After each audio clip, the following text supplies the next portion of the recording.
Alors, Ibn Tomar et le site d'Église, c'est une relation d'abord familiale. Il est originaire de la région. Il est issu de la tribu des Harra, Arran, où Église est située.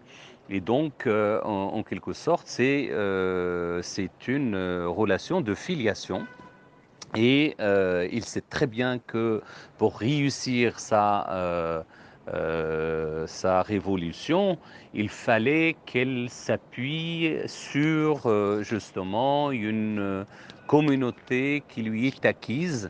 Et donc, ça ne peut être que sa tribu et bien évidemment toutes les tribus Masmouda de Haut-Atlas, bien évidemment, et de l'Anti-Atlas.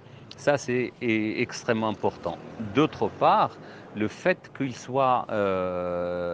retire dans un endroit extrêmement protégé naturellement ne facilite pas la tâche à l'armée almoravide qui est essentiellement formée de cavalerie, etc.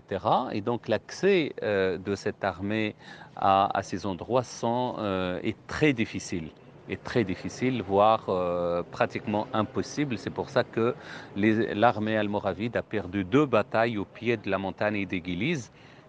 Et donc, ce qui a permis justement à Ibn Tomar de mobiliser autour de sa prédication et donc autour de sa cause pour regagner le Haut Atlas, donc Tinmel. Donc ça, c'est une nouveauté dans l'histoire du Maroc, c'est que les historiens, encore aujourd'hui, sont très peu enclins de considérer l'avènement du mouvement almohade en dehors de Tinmel, qui est en Atlas et qui est paré par une architecture extrêmement puissante, extrêmement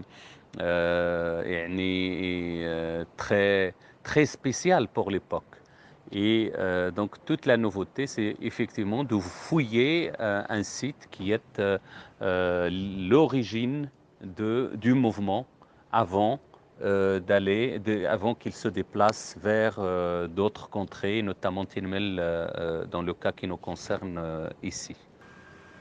Alors la particularité des fouilles du site d'Iguélis, c'est d'abord le fait que c'est l'une des premières fois vraiment où les archéologues s'intéressent à un site rural et surtout d'avoir la volonté de le fouiller systématiquement sur plusieurs années, plusieurs campagnes et plusieurs programmes. En plus, bien évidemment, il est très important de signaler que le fait que Guilis soit dans une région montagneuse ne facilite pas forcément les choses et donc nos connaissances autour des problématiques notamment liées à un monde rural marginal économiquement et socialement et quelque chose d'absolument très nouveau dans l'archéologie marocaine d'une manière générale et surtout dans l'archéologie médiévale et islamique au Maroc, voire en Occident musulman tout entier. Alors, comme on peut l'imaginer, la fouille d'Église nous a permis d'avoir la culture matérielle de l'époque, almohade, des tout débuts de l'époque almohade, donc un matériel archéologique extrêmement riche et que j'espère fera l'objet d'une exposition à Agadir ou à Taroudant et qui va attirer un public comme il a séduit un public de scientifiques extrêmement étendu et qu'il a surpris également tous les spécialistes de l'archéologie islamique de par le monde.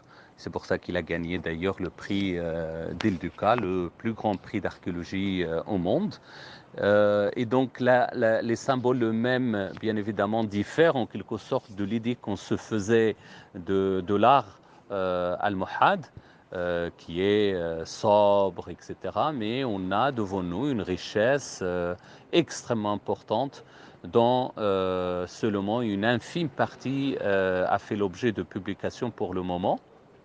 parce que publier, bien évidemment, ça prend du temps. On a beaucoup publié. Et on a beaucoup fouillé, on a beaucoup formé également de jeunes archéologues qui porteront certainement les couleurs de l'archéologie islamique au Maroc dans quelques années. Et c'est une fierté pour nous justement de mobiliser autour de la formation des jeunes, autour de l'ouverture du site au public, etc., pour qu'il apporte et effectivement des éléments et des réponses à la fois scientifiques, mais également qu'il apporte de développement à cette région.